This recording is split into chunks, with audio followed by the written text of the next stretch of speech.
નમસ્કાર મારા વહાલા વિદ્યાર્થી મિત્રો, આજે વાત કરીશું ધોરણ 10 વિષય વિજ્ઞાનની અંદર જે વિદ્યાર્થી મિત્રો નવી આવૃત્તિ આવી છે એટલે કે ન્યૂ બુકની અંદર પાઠ નંબર 13 આપણું પર્યાવરણના પેજ નંબર 212 ની અંદર જે વિદ્યાર્થી મિત્રો પાઠની વચ્ચે આપેલા છે તે પ્રશ્નોનો સોલ્યુશન મેળવીશું।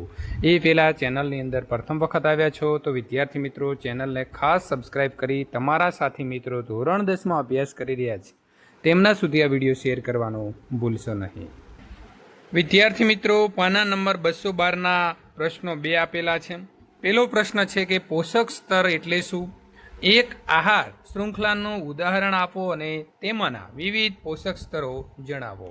તો વિદ્યાર્થી મિત્રો અહીં આહારના શૃંખલાનું પ્રત્યેક ચરણ કે તબક્કો કે કડી એક પોષક સ્તર જે છે તે બનાવે છે। દાખલા તરીકે તૃણભૂમિમાં આહાર શૃંખલા પહેલું છે ઘાસ, તો ઘાસને કોણ ખાઈ જશે? તો કીટકોને ડેડકો ખાઈ જાય છે અને ડેડકાને પક્ષીઓ।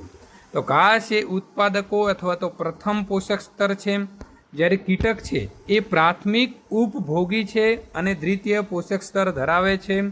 આની અંદર ડેડકો છે દ્વિતીય ઉપભોગીઓ છે અને તૃતીય પોષક સ્તર દર્શાવે છે। પક્ષીઓ છે એ તૃતીય ઉપભોગી છે અને ચતુર્થ એટલે કે ચોથા પોષક સ્તર જે છે તે વિદ્યાર્થી મિત્રો દર્શાવે છે। નિવસન તંત્રની અંદર વિઘટકોની ભૂમિકા શું છે? તો વિઘટકો એ સૂક્ષ્મ જીવો છે જે ઉત્પાદકો અને ઉપભોગી છે, એના મૃત અને કોહવાતા શરીર ઉપરને સરળ અકાર્બનિક સંયોજનની અંદર રૂપાંતરિત કરે છે। તેઓ કેટલાક પદાર્થોને શોષી લે છે અને બાકીનાને પર્યાવરણના અંદર ભેળવે છે અને ભવિષ્યમાં ઉત્પાદકો દ્વારા ઉપયોગમાં લેવા માટે મુક્ત કરે છે। આમ જૈવ ચક્રની અંદર વિઘટકો સામગ્રીના પુનઃ ઉપયોગ માટેની મુખ્ય ભૂમિકા પણ ભજવે છે। તેઓ ઉત્પાદકોને કાચો માલ પૂરો પાડે છે, તેથી આ રીતે જે જમીન છે એ જમીનને ફળદ્રુપ બનાવે છે। તો વિદ્યાર્થી મિત્રો આ રીતે આપણને વિઘટકો આપણા નિવસન તંત્રની અંદર ઉપયોગી નીવડે છે।